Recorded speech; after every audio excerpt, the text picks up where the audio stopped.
listening to Star Jam on Club FM 94.3.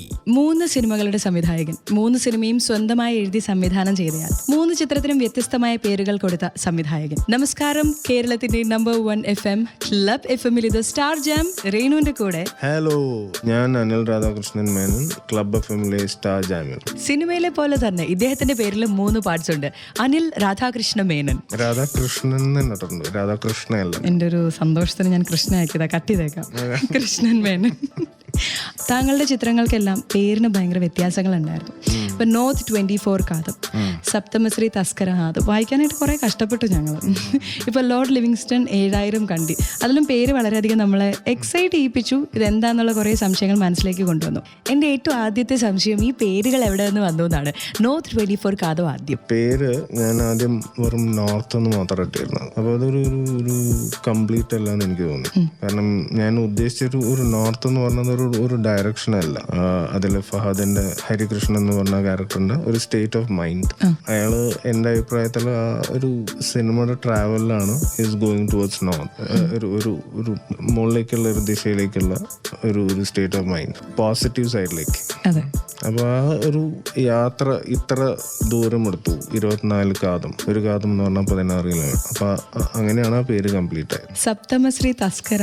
ഇതിന് ഞാൻ കുറെ, അതായത് ആദ്യം മലയാളത്തിൽ 7 ഐശ്വര്യമുള്ള കള്ളന്മാർ, അതിന് വലിയൊരു തമാശ തോന്നിയില്ല. പിന്നെ ഇംഗ്ലീഷ് 7 ജെന്റിൽമെൻ തീവ്സ്, അത് മലയാളികൾ കയറില്ലാന്ന് തോന്നി. അവസാനം ഒന്നും വേണ്ട, ഒരു സംസ്കൃതത്തിൽ സപ്തമശ്രീ തസ്കര എന്ന് പറഞ്ഞ ഒറ്റ പദമൊന്നുമില്ല, സപ്തമ ശ്രീ തസ്കര എന്നാണ്. അതിന്റെ ഇടയിൽ ഓരോ കുത്തുകൾ ഇട്ടിട്ടുണ്ട്.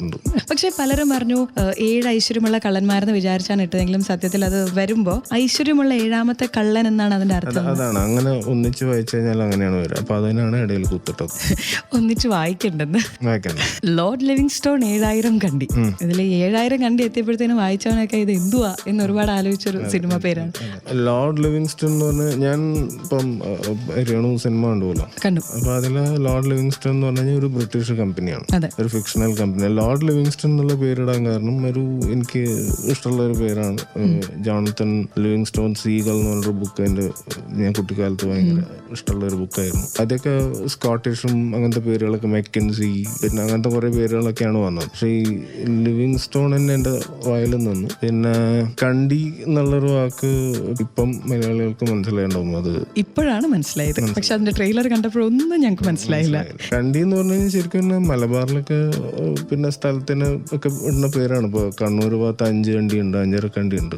അപ്പം കണ്ടി ഈസ് നെവർ ഡെറോഗേറ്റീവ്, ഒരു നല്ല വാക്കാണ്. മലയാളികൾ മറന്നുപോയ ഒരു വാക്കാണ്. ഭൂമി മനുഷ്യന്റേതല്ല, മനുഷ്യൻ ഭൂമിയുടേതാണ് എന്ന് ഉറക്കെ പ്രഖ്യാപിച്ചു അനിൽ രാധാകൃഷ്ണൻ മേനൻ ലോർഡ് ലിവിങ്സ്റ്റോൺ 7000 കണ്ടിയിലൂടെ.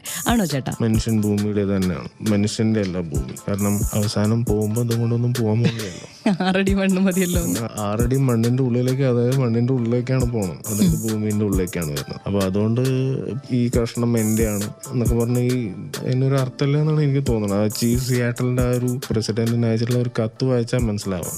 അതായത് പ്രകൃതി, അതിലുള്ള ഒന്നും മനുഷ്യന്റെ അല്ല, അതൊക്കെ മനുഷ്യൻ വരുന്ന എത്രയോ മുന്നുള്ളതാണ്. അംഗീകരിക്കാതിരിക്കാൻ കഴിയത്തില്ല. അതിന്റെ കൂടെ തന്നെ അമ്പരപ്പിച്ച ഒരുപാട് കാഴ്ചകൾ ആ സിനിമ നമുക്ക് തന്നിരുന്നു.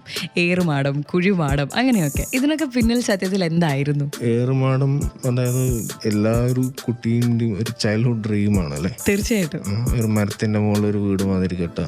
സത്യം പറഞ്ഞാൽ ഞാനൊന്ന് കെട്ടി എന്റെ വീട്ടിൽ തന്നെ. കുട്ടിയാകുമ്പോ ഒന്നും എനിക്ക് കെട്ടാൻ പറ്റിയില്ല. ഈയിടെയാണ് ഞാൻ സിനിമയ്ക്ക് ശേഷവും അതിന് മുന്നേ? സിനിമയ്ക്ക് മുന്നേ. അതിൽ നിന്നാണോ ഐഡിയ വന്നത്? സത്യം പറഞ്ഞു കഴിഞ്ഞാൽ എനിക്ക് ഓൾറെഡി അങ്ങനെ മൊത്തം ഒരു ഗ്രാമം മരത്തിന്റെ മുകളിൽ എന്നുള്ളൊരു സങ്കല്പം ഉണ്ടായിരുന്നു. അപ്പൊ അത് ആദ്യം ഞാൻ തന്നെ ഒന്ന് പ്രയത്നിച്ചിട്ട് മതി ആ ഒരു ആർട്ട് ഡയറക്ടറിന്റെ അടുത്ത്. അപ്പൊ എന്റെ ആർട്ട് ഡയറക്ടർ ജ്യോതി ശങ്കർ തന്നെയാണ് എന്റെ ഏറുമാടല്ല, കുറച്ചുകൂടി വൃത്തിയിലാണ്. കയറി വേണമെങ്കിൽ രാത്രി കടന്നുറങ്ങൊക്കെ ചെയ്യാം, അങ്ങനെ ഒരു വൃത്തിയുള്ളൊരു ഏറുമാടം.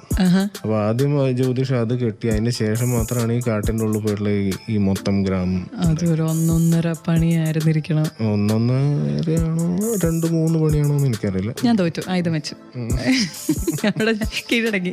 അതുമാതിരി കുഴിമാടം ഞാൻ വായിച്ചിട്ടുള്ള വേൾഡ് വാർ കഥകളൊക്കെ. അപ്പൊ എത്രയോ ദിവസങ്ങൾ ബങ്കറിൽ കഴിയാ, അങ്ങനെയാണ്. അതിന് 2 എക്സ്ട്രീം. ഒന്ന് ബങ്കറിലാണെങ്കിൽ മറ്റൊന്ന് മരത്തിന്റെ മുകളിൽ. അങ്ങനെ 2 മാടങ്ങൾ ഉണ്ടാക്കാനുള്ള റീസൺ. പിന്നെ we believe that we are modern. സത്യത്തിലാണോ? എന്റെയും ചോദ്യം അതാണ്. നമ്മള് സ്റ്റേറ്റ് ഓഫ് മൈൻഡ് നോക്കിയാലും നമ്മളെ തിങ്കിങ് പ്രോസസ്സ് നോക്കിയാലും നമ്മൾ ഇപ്പോഴും എത്രയോ കുഴീൻ്റെ അടിയിൽ തന്നെയാണ്. എൻ്റെ ചോദ്യങ്ങൾക്ക് തിരികെ ചോദ്യങ്ങളാണ് കിട്ടിക്കൊണ്ടിരിക്കുന്നത്. അപ്പം ഏറ്റവും ബേസിക് ആയിട്ടുള്ള ചില കാര്യങ്ങൾ ചോദിച്ചിട്ട് നമുക്ക് മുന്നോട്ട് പോവാം. സാധാരണ ഒരാളെക്കുറിച്ച് ഇപ്പോൾ അന്വേഷിക്കണമെങ്കിൽ ഏറ്റവും എളുപ്പം വിക്കിപീഡിയയിൽ ചെല്ലുക, പേര് ടൈപ്പ് ചെയ്ത് കൊടുക്കുക വരുന്നു. താങ്കളെക്കുറിച്ച് അന്വേഷിക്കാൻ ഞാൻ വിക്കിപീഡിയ ചെന്നു, ഒന്നുമില്ല. അതുകൊണ്ട് ആ ക്യൂരിയോസിറ്റി ശമിപ്പിക്കാൻ വേണ്ടി ഞാൻ ചോദിക്കുകയാണ്, വീട് ഒറ്റപ്പാലത്ത്, ഫാമിലി, കുടുംബം, ഒരു ഭാര്യ, ഒരു മകൻ, പിന്നെ എൻ്റെ അച്ഛനും അമ്മയും കൂടെ തന്നെയാണുള്ളത്. എൻ്റെ കൂടെ the bold Anil Radhakrishnan Menon. Handsome നമുക്ക് കൂടെ പറയണ്ട. രേണുവിന് തോന്നുന്നുണ്ടോ മലയാളത്തിലെ ഏറ്റവും സുന്ദരനായിട്ടുള്ള ഡയറക്ടർ ഞാനാണ് തോന്നുന്നുണ്ടോ? ഇന്നത്തെ ദിവസം അങ്ങനെ മാത്രമേ പറയുള്ളൂ. You are the most handsome director. Okay, ഇന്നത്തെ ദിവസത്തെ most handsome director Anil Radhakrishnan Menon. കണക്കിൻ്റെ കളികൾ നമ്മളെ കുറേ പഠിപ്പിച്ചത് അനിലേട്ടനാണ്. ഇപ്പോൾ കണ്ടി കൊണ്ടുവന്നു, അതിന് മുന്നേ നോർത്ത് 24 കാതം, പലപ്പോഴും നമ്മൾ മറന്നു കിടന്ന പലതും ചേട്ടൻ നമ്മളെ ഓർമ്മിപ്പിച്ചു. ഒരു കാതം 16 കിലോമീറ്റർ എന്ന് പറഞ്ഞു തന്നത് താങ്കളാണ്. ഒരു കണ്ടി 60 ഏക്കറാണെന്ന് പറഞ്ഞു തന്നതും താങ്കളാണ്. കുറച്ച് സിമ്പിൾ കാര്യങ്ങൾ, കണക്ക് പരീക്ഷ, പാസ് എന്നൊരു ഉത്തരവില്ല, അറിയില്ല എന്നൊരു ഉത്തരവില്ല. ഒരു അടി എത്രയാണ്? എത്ര ഇഞ്ചാന്ന് പറയണം? ഒരു അടി 2 ഇഞ്ചാണ് തോന്നുന്നു. ഒരു അടി 12. ഒരു യാർഡ് എത്ര അടിയാന്ന് പറഞ്ഞാൽ മതി? 3 അടി. ഒരു ഫർലോങ് എത്ര അടിയാണ്? ഒരു ഫർലോങ് ഒരു 100 കൊടുക്കണം. ഒന്നും ആയിട്ടില്ല. എനിക്ക് തോന്നി അങ്ങോട്ട് പോകുന്നത് വേണ്ട. 600 അടിയാണ്. ഒരു മൈൽ എത്ര ഫർലോങ് ആണ്? ഒരു മൈൽ 1.5 ഫർലോങ്. അല്ലല്ലോ. അല്ല, ശരി, തോറ്റു. 8 ഫർലോങ് ആണ്. ദൈവമേ, ഈ 8ന്റെ കാര്യം ഞാൻ മറന്നേ പോയി. ഇതാണ് നമ്മൾ എത്ര കഷ്ടപ്പെട്ടിട്ടാന്നറിയ ഇവിടെ വന്നിരിക്കണേ. അനിലേട്ടൻ ജയിക്കുമെന്ന് എനിക്ക് അറിയായിരുന്നു. അതുകൊണ്ടാണ് ഇത്രയും കണക്കുകളായിട്ട് വന്നത്. 50 മാർക്സ് തരാം, 100ൽ ഫുള്ള് തരാൻ പറ്റത്തില്ല. 40 ആയാലും കുഴപ്പമില്ല, പാസ്സായില്ല, ജസ്റ്റ് പാസ്സാണ്. ഇനി ഒരു കൊച്ചു വിവാദം. അവതാറിന്റെ മലയാളം വേർഷനാണ് ലോർഡ് ലിവിങ്സ്റ്റോൺ എന്ന് പറഞ്ഞവരുണ്ട്. എന്നെ നോക്കണ്ട. അവരോട് പറയാനുള്ളൊരു ഉത്തരം എന്താ? അവതാർ ശരിക്കും പറഞ്ഞു കഴിഞ്ഞാൽ മലയാളത്തിലല്ല ആദ്യം വന്നു, വിയറ്റ്നാം കോളനി. ശരിയാണ് കേട്ടോ, നമ്മളങ്ങനെ ചിന്തിച്ചായിരുന്നു. അത് സിദ്ദിഖ് സാറിന്റെ സിനിമയാണ്. എന്തുകൊണ്ട് വിയറ്റ്നാം കോളനീന്റെ ഒരു വേറെ വേർഷനാണ് എന്റെ സിനിമ എന്ന് പറഞ്ഞൂടെ? അവതാറായിട്ട് യാതൊരു വിധ ബന്ധവുമില്ല. കണ്ടിട്ടുണ്ടെങ്കിൽ മനസ്സിലാവും. ഞാൻ ആ പറഞ്ഞിരിക്കുന്നവരോട് പറയുകയാണ്, വിയറ്റ്നാം കോളനി എന്ന് പറഞ്ഞാലും ഞാൻ പിന്നെ സഹിച്ചേനേന്ന്. ആണോ? അതെ, ഞാൻ പിന്നെയും സഹിച്ചേനെ. ഇത് Renu and Anil Radhakrishnan Menon on star jam. ഇവിടെ മാത്രം ടൺ കണക്കിന് ഫൺ, ടൺ കണക്കിന് മ്യൂസിക്.